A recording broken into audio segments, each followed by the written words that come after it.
আসসালামু আলাইকুম। আপনারা সবাই জানেন যে আওয়ামী লীগ গত দেড় দশকেরও বেশি সময় ধরে পুলিশকে যেভাবে দলীয়করণ করেছে, এই দলীয়করণের ফলশ্রুতিতে আজকে আমরা জুলাই গণঅভ্যুত্থানে পুলিশের বিতর্কিত কর্মকাণ্ডগুলো আমরা দেখতে পেয়েছি। এবং শুধুমাত্র ক্ষমতায় টিকে থাকার জন্য হাসিনা এবং আওয়ামী লীগ পুলিশকে লাঠিয়াল বাহিনী হিসেবে, পুলিশকে স্ট্রিট সোলজার্স হিসাবে রাস্তায় নামিয়ে দিয়েছে এবং ছাত্র নাগরিকের উপরে নারকীয় হত্যাকাণ্ড চালিয়েছে।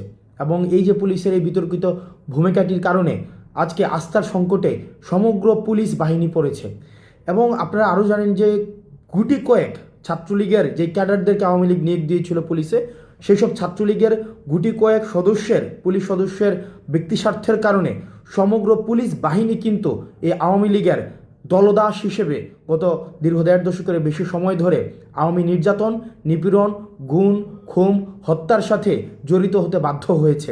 এবং আপনারা জানেন যে আমরা বারবার করে বলছি যে সমগ্র সব পুলিশ অফিসারই কিন্তু বেনজির কিংবা হারুন নয়, আমাদের সব পুলিশ অফিসার কিন্তু এমন নয়। সেই জায়গা থেকে এই জুলাই গণঅভ্যুত্থান পরবর্তী সময়ে এটি পুলিশের দায়িত্ব। মানুষের অনাস্থা, তারা মানুষের অনাস্থার কারণ হয়েছে।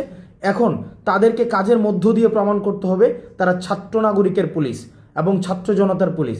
ছাত্র নাগরিকের তারা গত 15 বছরের বিতর্কিত কর্মকাণ্ডের কারণে পুলিশের সাথে মানুষের একটি দূরত্ব তৈরি হয়েছে, ছাত্র নাগরিকের দূরত্ব তৈরি হয়েছে। এখন পুলিশ দায়িত্ব নিয়ে এটিকে সংশোধন করতে হবে। পুলিশ দায়িত্ব নিয়ে ছাত্র নাগরিকের সাথে পুলিশ তার যে বিতর্কিত কর্মকাণ্ডগুলোর সেগুলোর উত্তরণ ঘটাতে হবে। সেজন্য পুলিশ যে কাজটি করতে হবে সেটি মানুষের আস্থা অর্জনের জন্য পুলিশের মধ্যে যে মেন্টালিটি তৈরি হয়েছে। আজকে আমরা দেখেছি বেনজিরকে বক্তব্য দিয়েছে যে 90% পুলিশ আওয়ামী লীগের পুলিশ। মানুষের আস্থা অর্জনে আপনাদেরকে এটি নিশ্চিত করতে হবে যে এই ফেসিবাদী আওয়ামী লীগ দীর্ঘ দেড় দশকের বেশি সময় ধরে মানুষের মানবিক মর্যাদা নষ্ট করেছে, মানুষকে যে ন্যূনতম যে হিউম্যান ডিগনিটি রয়েছে সেটিরও স্বীকৃতি দেয়নি। সেই জায়গা থেকে আপনারা এটি নিশ্চিত করতে হবে যে আওয়ামী লীগ যে ধরনের বিচার বহির্ভূত হত্যাকাণ্ড আপনাদেরকে সাথে জড়িয়ে সেখানে আওয়ামী লীগ প্রতিষ্ঠিত করেছে, সেই জায়গায় আপনারা আওয়ামী লীগের বিচার প্রক্রিয়াতে আওয়ামী লীগকে গ্রেফতার করার মধ্য দিয়ে এবং আওয়ামী লীগকে প্রতিহত করার মধ্য দিয়ে আওয়ামী লীগকে আপনারা যদি গ্রেফতার করেন, আওয়ামী লীগের যেই আইন বহির্ভূত বিধি বহির্ভূত যে ধরনের কার্যক্রমগুলো রয়েছে সেই কার্যক্রমগুলোতে আপনারা ছাত্র নাগরিকের সাথে নিয়ে আপনারা আইন শৃঙ্খলার পরিস্থিতি স্বাভাবিক করার ক্ষেত্রে আপনারা দৃশ্যমান ভূমিকা রাখেন, তাহলেই ছাত্র নাগরিকের যেই আস্থাটি রয়েছে সেই আস্থাটি ফিরে আসবে। আমরা আবারও বলছি, আমরা পুলিশকে প্রতিহিংসার কোনো প্রতীক বানাতে চাই না। আওয়ামী লীগ আপনাদেরকে ছাত্র নাগরিকের বিরুদ্ধে সমগ্র পুলিশকে নাগরিকের বিরুদ্ধে দাঁড় করিয়ে দিয়েছে। সুতরাং এটি এখন আপনাদের কাজ যে আপনারা ছাত্র নাগরিকের যে প্রত্যাশার প্রতিফলন আপনাদের কাজের মধ্য দিয়ে ঘটাবেন।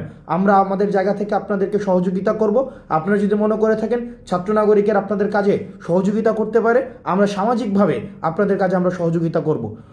অন্যদিকে বাংলাদেশ সেনাবাহিনী আমাদের 5ই অগাস্টে যে তাৎপর্যপূর্ণ ভূমিকা রেখেছে, সেই তাৎপর্যপূর্ণ ভূমিকা রাখার জন্য বাংলাদেশ সেনাবাহিনীর যে অবদান সেটি ইতিহাসে সবসময় আমরা শ্রদ্ধার সাথে স্মরণ করব। কিন্তু 5ই অগাস্টে আমাদের সেনাবাহিনীর যিনি প্রধান রয়েছেন সর্বজন শ্রদ্ধেয় জেনারেল ওয়াকার সাহেব বলেছিলেন যে দেশের পরবর্তী আইন শৃঙ্খলার যে পরিস্থিতি স্বাভাবিকীকরণের ক্ষেত্রে ওনারা গুরুত্বপূর্ণ ভূমিকা রাখবেন। এবং সেনাবাহিনীকে ম্যাজিস্ট্রেসি পাওয়ার দেওয়া সত্ত্বেও আমরা ফিল্ড লেভেলে দৃশ্যমান এটির প্রয়োগ দেখছি না। এবং আইন শৃঙ্খলার পরিণতি যদি ক্রমশ অবনতি হতে থাকে তাহলে আমরা যে ডেমোক্রেটিক ট্রান্সফরমেশনের বিষয়টি ভাবছি, ডেমোক্রেটিক ট্রান্সফরমেশনের অপেক্ষায় রয়েছি।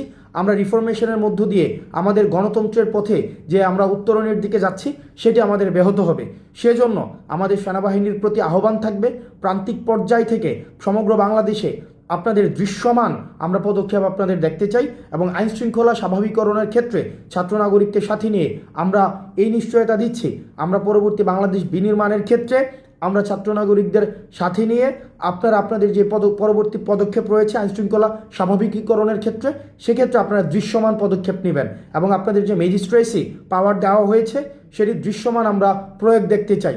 এবং আমরা দেশের সাধারণ মানুষকে বলতে চাই যে দেশের সেনাবাহিনী, পুলিশ এটি রাষ্ট্রের একটি গুরুত্বপূর্ণ উপাদান, তারা আমাদের প্রতিযোগী নয়, এই সংস্থাগুলো আমাদের সহযোগী।